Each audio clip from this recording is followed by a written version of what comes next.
tardes, bienvenidos y bienvenidas a una nueva emisión de Educación y Cultura, el programa del Sindicato Único de Trabajadores de la Educación del Valle del Cauca.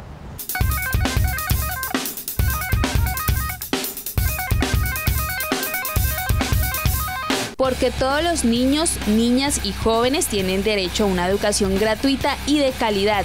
Las instituciones oficiales del departamento del Valle del Cauca aún tienen cupos disponibles. Los padres de familia o acudientes pueden acercarse a la institución educativa oficial más cercana o a las secretarías de educación municipales y departamental para adelantar el trámite de matrícula. Solo deben llevar los documentos de identificación del estudiante y los certificados de estudios y aprobación de los años anteriores. Porque la educación pública es gratuita, matricúlate ya.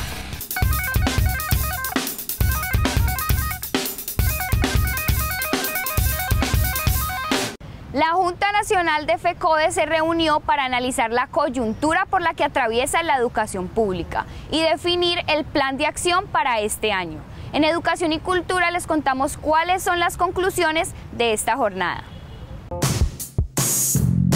Durante 3 días se realizó en la capital del país la Junta Directiva Nacional, a la que asistieron los presidentes y ejecutivos de los sindicatos filiales de FECODE. El 29 de enero se llevó a cabo en el Centro de Convenciones Ágora un seminario político-pedagógico que contó con la participación de importantes personalidades políticas como Gustavo Petro, el senador Jorge Enrique Robledo, el candidato a la alcaldía de Bogotá Antonio Navarro Wolf, Wilson Arias y Jaime Caicedo. El miércoles 30 y el jueves 31 sesionó la Junta Nacional en el Hotel Estelar de la Feria. Aquí los delegados oficiales de las juntas directivas departamentales trabajaron en varios puntos, entre ellos la socialización del Plan Nacional de Desarrollo denominado Pacto por Colombia, Pacto por la Equidad, el cual atenta contra la educación pública e incrementa la privatización del sector. También se presentaron los componentes del Pliego Nacional de Peticiones, el cual será radicado este año, y se socializó el plan de acción de FECODE frente a las políticas que atentan contra el magisterio.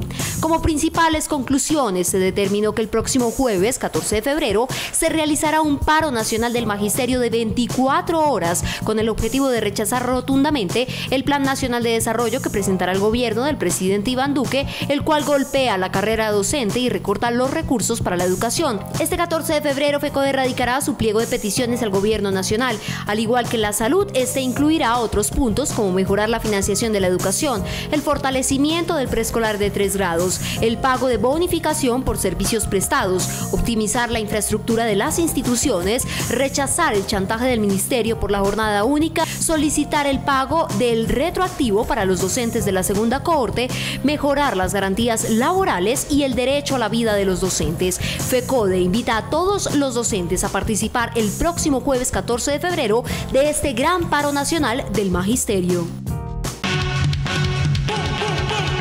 Maestros y maestras del Valle del Cauca, la unidad y la organización son el camino para la defensa de nuestros derechos. Fortalezcamos nuestra organización sindical. Afíliate a SUTEP. Tú tienes derecho a defender tus derechos. Después de 14 años, un juez profirió sentencia condenatoria contra 3 miembros retirados del ejército colombiano por su participación en la denominada Operación Dragón. Un plan para asesinar a líderes políticos, sociales y defensores de los derechos humanos que se oponían a la privatización de EMCALI. La denominada Operación Dragón, un plan gestado desde inteligencia del ejército para atentar contra López Maya y otros miembros del sindicato de EMCALI en el 2004. La juez cuarta penal especializada de Cali profirió sentencia condenatoria contra los militares retirados Alfonso Abondano Micán, Marco Fidel Rivera Jaimes y Julián Villate Leal por su participación en el plan orquestado desde la Superintendencia Nacional de Servicios Públicos contra el hoy senador Alexander López Maya, la defensora de derechos humanos Berenice Zeleita y varios miembros de Sintra en Cali.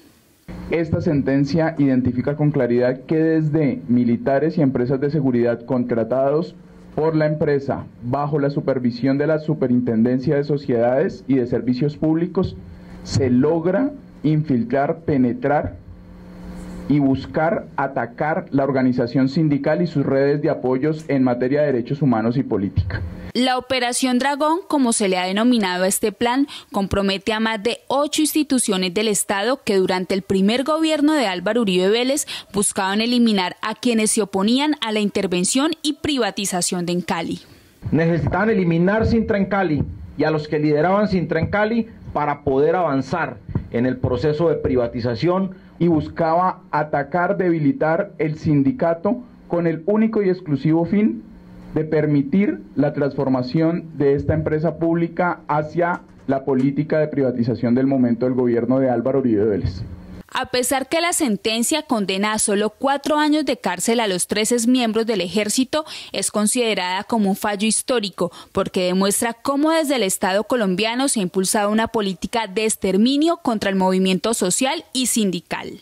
Lo que se logra con la sentencia proferida por el Juzgado Penal del Circuito Especializado de Cali tiene que ver con que la violencia antisindical de la que ha sido víctima Colombia y en especialmente los sindicatos y las organizaciones sociales del Valle del Cauca es verdad.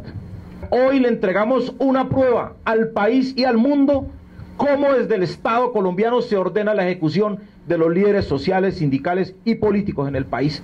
Si la sentencia sirve para evidenciar quiénes están detrás de estos crímenes, es una sentencia que realmente recibimos como defensores y defensoras de derechos humanos con beneplácito.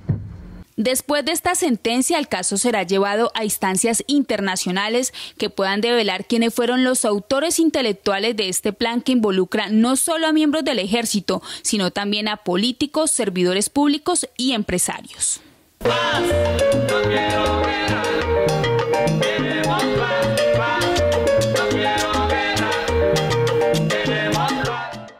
A través del Foro Educativo sobre Reflexibilidad en la Evaluación, organizado por la institución Alfredo Bonilla Montaño del municipio de Jamundí, docentes y directivos docentes dieron una mirada a su práctica y a la forma en que se evalúan los aprendizajes de los estudiantes.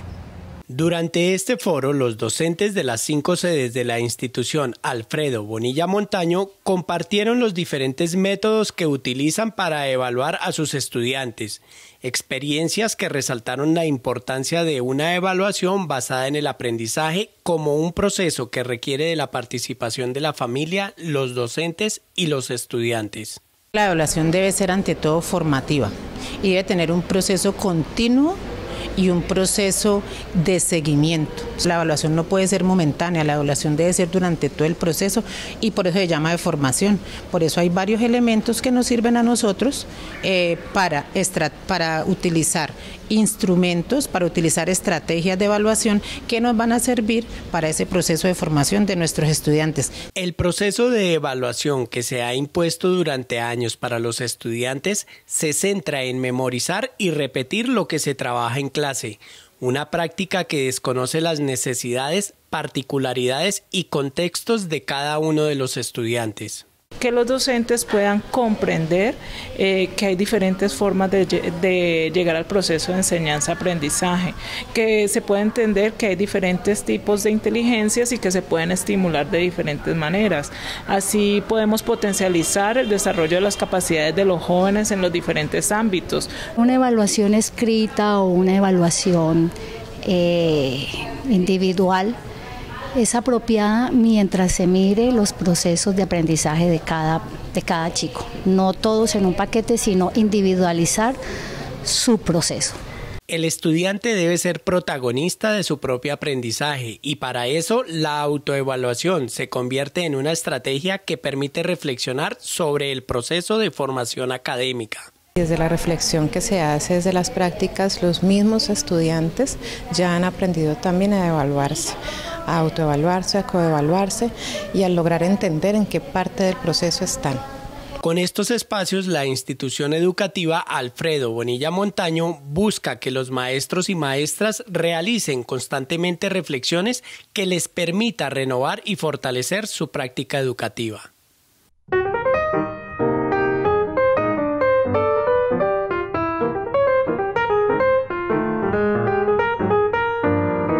El presidente Iván Duque ratificó el ingreso de Colombia a la OCDE.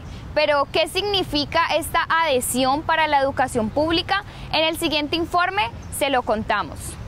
El 8 de enero de este año, el presidente Iván Duque ratificó la adhesión de Colombia a la Organización para la Cooperación y el Desarrollo Económico OCDE, más conocido como el Club de los Países Ricos, un club que define y estandariza las políticas que en materia económica y social deben seguir los países que pertenecen a esta organización. Para ingresar a la OCDE, el gobierno realizó y debe seguir realizando una serie de reformas que supeditan la soberanía nacional a las leyes del mercado. Pero en materia educativa, ¿cuáles son las recomendaciones de la OCDE que debe seguir Colombia? ¿Cuáles son esas recomendaciones? Primero, profundizar la privatización de la educación. Segundo, buscar otras fuentes de financiación de la educación que no sean del Estado y poner a las comunidades educativas a que autogestionen el gasto educativo, ¿sí? Descargar en la sociedad las responsabilidades financieras de la educación. El diseño y la implementación de un currículo único que responda a las leyes del mercado, que estandarice y mida el aprendizaje sin tener en cuenta el contexto, las necesidades y particularidades de la comunidad educativa, hacen parte de las imposiciones de la OCDE. Esos indicadores que luego se convierten en índices hacen que la educación sea pensada desde la estadística, no desde las realidades del contexto educativo. Esos indicadores y esa estrategia de evaluaciones compulsivas, puramente estadísticas, se convierten en maneras y en vehículos de controlar y de dirigir la educación. Un currículo uniforme y estandarizado fomenta la competencia entre las instituciones educativas, olvidando en muchos casos cuáles son los verdaderos fines de la educación. Que los que funcionan en ese currículo son los que se ranquean en los puestos de las pruebas Saber o pruebas IFES, y los que no se ranquean allí van a formar parte de la sociedad de los excluidos.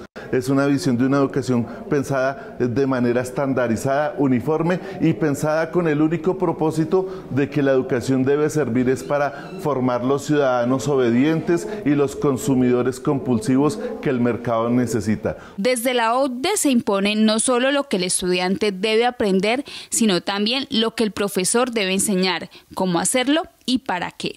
El modelo se concentra en una visión del docente, un docente mecánico, rutinizado, un docente como funcionario, un docente subordinado a decisiones tecnocráticas que no piensa por sí mismo la educación, sino que simplemente se rige por los estándares plasmados en esos indicadores. La imposición de un currículo único y estandarizado es un ataque a la educación pública, la reivindicación por una educación diversa, autónoma, crítica, una educación para la vida y no para el mercado, también hace parte de la lucha de los maestros.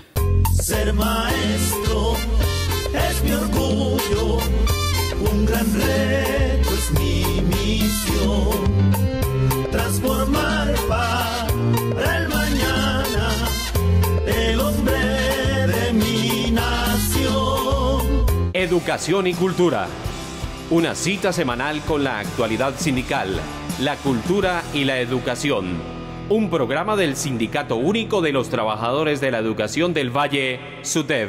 Si usted vota por la guerra, váyase a la guerra. Usted. Y mande a sus hijos a la guerra. O sea, pero es que aquí hay una doble moral. Aquí hay algo que es moralmente incorrecto. Y es que yo voto por la guerra, o sea, voto por no tener el proceso de paz, pero mando a que se mueran otros, a que se maten otros. Y hacer la guerra con sangre ajena es muy fácil. A partir del 22 de febrero y hasta el 27 de junio de este año, los docentes que participan de la tercera cohorte de la evaluación con carácter diagnóstico formativa podrán realizar y subir a la plataforma el video de su práctica educativa. Sin embargo, antes de iniciar este proceso, usted deberá estar atento de las siguientes fechas. Del 1 al 8 de febrero, el IFES hará la verificación de los requisitos que cada docente debe cumplir para continuar participando de este proceso. El 12 de febrero publicará la lista de los aspirantes habilitados para participar.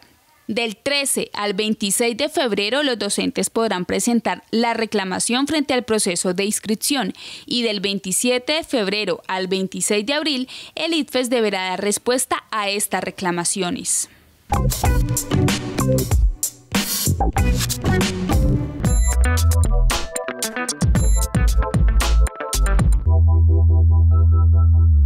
Ante el incumplimiento del acuerdo firmado el 27 de julio de 2018 por parte de Cosmitet, la subdirectiva del municipio de Jamundí se tomó pacíficamente las instalaciones de la Clínica El Bosque para exigir al operador que cumpla con lo acordado y garantice la atención médica que requieren los docentes y sus familias. Hay un incumplimiento con unos acuerdos pactados el año pasado, cuando todo el magisterio jamundeño estuvo tomándose la sede administrativa. Con el acuerdo firmado hace más de 6 meses, Cosmitet se comprometió a garantizar la atención médica en una nueva sede que cumpla con condiciones dignas para los docentes y su grupo familiar. A la fecha, esto no se cumple. La casa que tenemos actualmente no cumple los requisitos porque es muy pequeña, los pasillos son muy angostos, no tiene la otra habitación para que esté el otro médico que atienda a los 1.200 usuarios de la sede. Los maestros también denunciaron que Cosmitet tampoco ha cumplido con la contratación de un segundo médico que garantice la prestación del servicio. Por eso, conseguir una cita se convirtió en una misión imposible. Nunca se encuentran citas con médico familiar porque son 1.000 usuarios todos los días llamando a pedir que por favor le den una de las 10 citas que se entregan a diario. Es decir, que exigimos un nuevo médico. A estas exigencias de la subdirectiva del municipio de Jamundí se unieron maestros que se encontraban en el lugar y que denunciaron los constantes abusos a los que se ven sometidos por parte de Cosmitet. Aquí las citas son muy demoradas y se juntan unas con otras, entonces todos los tratamientos que me empiezan se quedan en stand-by. Entonces por eso mi salud cada día es peor. Yo vivo con estrés, con ansiedad y con depresión. Cosmitet no brinda una solución a los problemas que a diario se presentan en la atención médica. La subdirectiva del SUTEP de Jamundí y los maestros de este municipio acudirán a las vías de hecho para hacer valer sus derechos.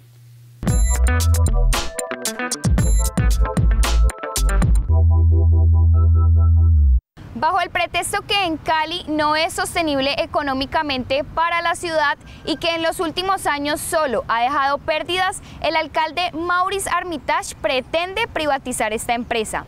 Un nuevo intento por acabar con lo público y seguir beneficiando el negocio privado. La administración municipal y la junta directiva de Encali le mienten a los caleños y caleñas sobre la situación financiera de la empresa. Para el alcalde Maurice Armitage, al cierre del año 2018, el componente de telecomunicaciones registró pérdidas por 140.000 millones de pesos, razón suficiente para venderla. Lo que no se entiende es cómo alguien se arriesgaría a comprar una empresa pública que deja tantas pérdidas. Buscan una estrategia como para volver otra vez a privatizar a empresas municipales de Cali, privatizando el primer componente que es el de telecomunicaciones y luego posiblemente energía. Desde luego, telecomunicaciones ha tenido una merma producto de la antigestión, de la politiquería y la corrupción que se ha dado. El negocio de los servicios públicos es tan rentable que desde hace más de 20 años los gobiernos de turno han querido privatizar a Encali. La venta de esta empresa generaría riqueza para un grupo de empresarios y políticos a costa de la pobreza de los caleños y caleñas. La organización Carvajal ha creado unas TIC y que efectivamente van a iniciar o a incursionar en ese modelo de negocio. Creemos, eso es de los Carvajal, ahí está el exalcalde del Cali, el doctor Rodrigo Guerrero, y por supuesto que hay una conexión grandísima de esta administración con ellos. Si no fuera en Cali quien lleva los procesos de expansión de la red de acueducto, de alcantarillado, y lo hiciera una empresa privada, pues los costos serían muchísimo más elevados. Por eso, ciudadanía caleña defienda su empresa. A raíz de este nuevo intento de privatización, las dos organizaciones sindicales más grandes de Encali se han unido en defensa de este patrimonio público, una lucha a la que se han sumado otras organizaciones sindicales, sociales y comunitarias. Hay un alto riesgo para los dirigentes sindicales, sociales y populares que tenemos con respecto a lo que se pueda ocasionar en la privatización de las empresas. los usuarios, altas tarifas, trabajadores despedidos a la calle, se incrementa el desempleo. Es nefasta y es claramente evidenciada la entrega al patrimonio público y perjudicar a la comunidad caleña donde se llegue a dar esta transición de empresa pública a empresa privada. En Cali es una empresa que se ha construido con el dinero de todos los caleños y sigue siendo pública gracias a la lucha de los trabajadores y de la comunidad. De la unidad y de la organización depende que en Cali siga siendo un patrimonio de la ciudad. Yo creo en la vida, creo en los demás, creo que este cuento hay que lucharlo por la gente, creo en un país en paz, creo en la democracia, creo que lo que pasa es que estamos en malas manos, creo que esto tiene salvación. Con la privatización del 8.9% de las acciones de Ecopetrol, el país dejaría de recibir 600.000 millones de pesos anuales, un negocio que solo beneficia al capital privado. ¿Ustedes creen que Colombia se ha beneficiado de la privatización de las empresas en los últimos 30 años? Pues es muy preocupante el anuncio que ha hecho el ministro Carrasquilla y el gobierno de Iván Duque de privatizar el 8,9% de las acciones de Ecopetrol, la empresa más importante del país. Primero, porque es un pésimo negocio para los colombianos. Por cuenta de esto, las finanzas públicas dejarían de recibir 600.000 millones de pesos cada año. Y todo esto justificado en recoger unos recursos para entregárselos en beneficios tributarios a las grandes empresas que operan en Colombia. Segundo, porque lesiona el papel del Estado en uno de los sectores más importantes para el desarrollo del país, que podría servir para la diversificación productiva que necesita Colombia para poder generar mayor riqueza. Hacemos una invitación a todas las fuerzas sociales del país a que estemos unidos por Ecopetrol y no permitamos que el ministro Carrasquilla y el presidente Iván Duque se salgan con la suya en esta intentona de desmembramiento de la empresa más importante del país.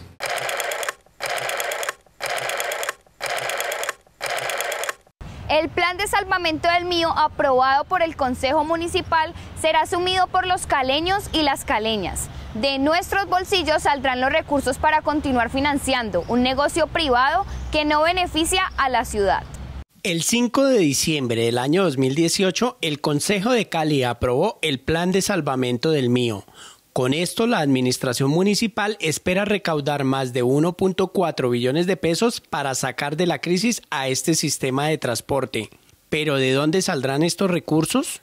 Va a haber un incremento en la tarifa para que le quede pues a quien maneje el garaje, pero además que pueda pagar la tasa al gobierno. ¿Eso contra quién va? Pues contra todos los ciudadanos caleños. Porque eso incluye motos. El proyecto 088, aprobado por el Consejo Municipal, estableció un cobro adicional en los parqueaderos públicos y privados, cobro que estaría entre los 800 y 1.800 pesos. No deja de ser menos grave que también se fijó una tarifa de 2.800 pesos por estacionar o hacer uso del espacio público.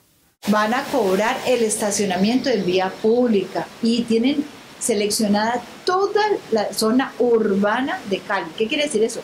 Todas nuestras callecitas de barrio, todo lo que usted quiera de Cali va a ser susceptible que se le entregue a un operador privado. Aumentar las horas de pico y placa y reducir el cobro de la tasa por congestión para que sean más las personas que se vean obligadas a pagar para poder movilizarse por la ciudad es otra de las medidas con las que el alcalde espera recaudar este año 8.000 millones de pesos para invertirlos en el Mío.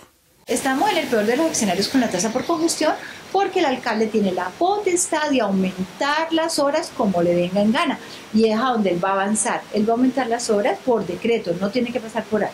Y además de ello puede generar, digamos, condiciones mucho más fuertes para que la gente tenga que verse obligada a pagar esa tasa por congestión. El Consejo de Cali también aprobó que los ingresos que recibe el municipio por la sobretasa a la gasolina sean invertidos en el Mío hasta el año 2029, una medida que hace imposible mejorar la malla vial de la ciudad. Hasta el 2022 el 97% de la tasa, o sea que solo dejan el 3% para arreglar vías en Cali, pues no las tenemos vueltas nada, y de 2023 a 2029 Dejan el 95%, o sea que dejan el 5% solo para arreglar vías.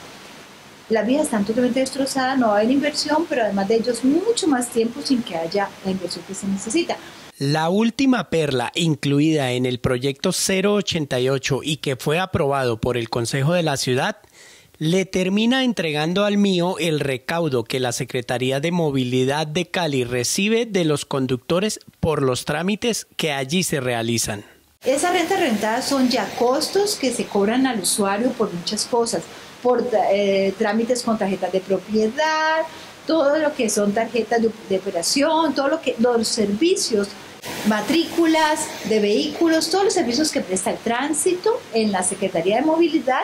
Toda esa plata se va a ir para el hoyo profundo del MIO. El lema de la alcaldía de Maurice Armitage, Cali progresa contigo, parece ser un lema hecho a la medida de los empresarios y sus negocios, pues mientras estos se lucran con un sistema de transporte que presta un pésimo servicio, a los ciudadanos se les obliga a seguirlo sosteniendo. Educación y cultura.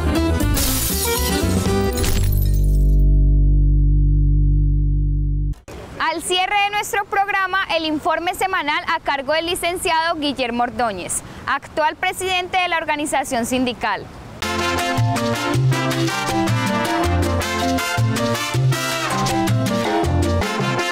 Hoy programamos un paro de 24 horas por el pésimo servicio de salud que presta Cosmitet y que prestan todos los operadores a nivel nacional, porque no solamente el problema es con nosotros, es a nivel nacional.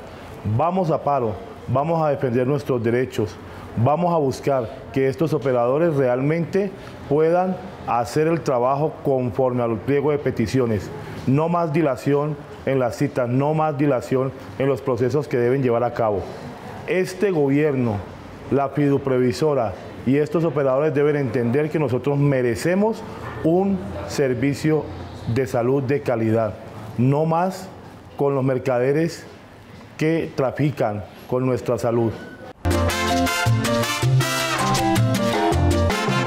Asimismo, en la Junta Nacional hemos definido y hemos trazado el plan a seguir desde FECODE. Todos vamos a coger los lineamientos de FECODE.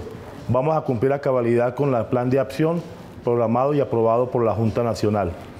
Vamos a ir a las calles, vamos a defender nuestros derechos, vamos a defender las primas extralegales que de forma arbitraria los entes territoriales nos las han quitado. Vamos a defender a los maestros 1278, vamos a lograr que se cumpla el cronograma y que los maestros 1278, que estamos en una tercera cohorte, empecemos a reclamar nuestros derechos. No vamos a dejar que se dilate más allá de este periodo los cursos de formación y vamos a hacer que los que están inscritos en los cursos de formación y en la tercera cohorte puedan ascender sucesivamente este año y el próximo año. Muchas gracias, compañeros. Un saludo fraterno.